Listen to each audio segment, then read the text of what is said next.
5 berita terpopuler hari ini, Jumat 17 Juli 2026 di Bloomberg Technos Flash 5 yang pertama, Misbakun, pemerintah tawarkan pajak 0% hingga 50 tahun di PFII.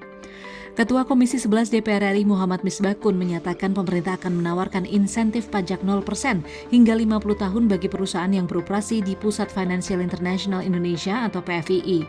Selain insentif pajak, PFII juga akan menerapkan sistem hukum common law dengan pengadilan penyelesaian sengketa berstandar internasional. PFII juga disiapkan untuk menjadi pusat jasa keuangan yang menawarkan berbagai instrumen investasi, mulai dari pasar saham hingga sektor real.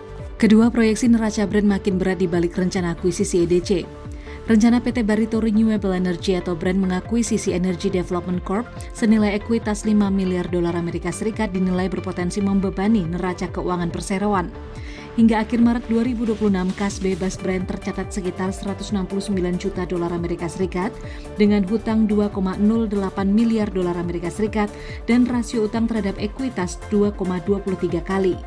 Analis menilai pendanaan akuisisi lebih realistis dilakukan melalui kombinasi utang rights issue dan dukungan modal dari induk usaha Barito Pacific.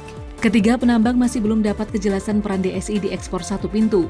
Asosiasi Pertambangan Batubara Indonesia atau API menyatakan pelaku usaha masih menunggu kejelasan peran PT Danantara Sumber Daya Indonesia atau DSI dalam skema ekspor satu pintu. APDI meminta aturan turunan PP nomor 24 tahun 2026 segera menjelaskan mekanisme penjualan dan pembentukan harga. Kepastian itu dinilai penting karena izin eksportir terdaftar akan berakhir pada 31 Desember 2026 sementara aturan pendukungnya hingga kini belum dapat dicabut. Keempat, geser Singapura, Hong Kong jadi investor terbesar kuartal 2 2026. Hong Kong resmi menggeser Singapura sebagai sumber investasi asing terbesar di Indonesia pada kuartal 2 2026 pertama kalinya dalam 10 tahun terakhir. Menteri Investasi Rosan Roslani menyebut investasi Hong Kong mencapai 5,5 miliar dolar Amerika Serikat, melampaui Singapura sebesar 4,2 miliar dolar Amerika Serikat dan Cina 1,7 miliar dolar Amerika Serikat. Sepanjang semester 1 2026, realisasi investasi Indonesia mencapai 1.010,6 triliun rupiah, tumbuh 7,2% dibandingkan periode yang sama tahun lalu. Kelima, krisis Hormuz, bos IEA wanti-wanti ekonomi global dalam bahaya. Direktur Eksekutif Badan Energi Internasional atau IEA, Fatih Birol, memperingatkan ekonomi global terancam jika gangguan di Selat Hormuz tidak diselesaikan dalam hitungan minggu.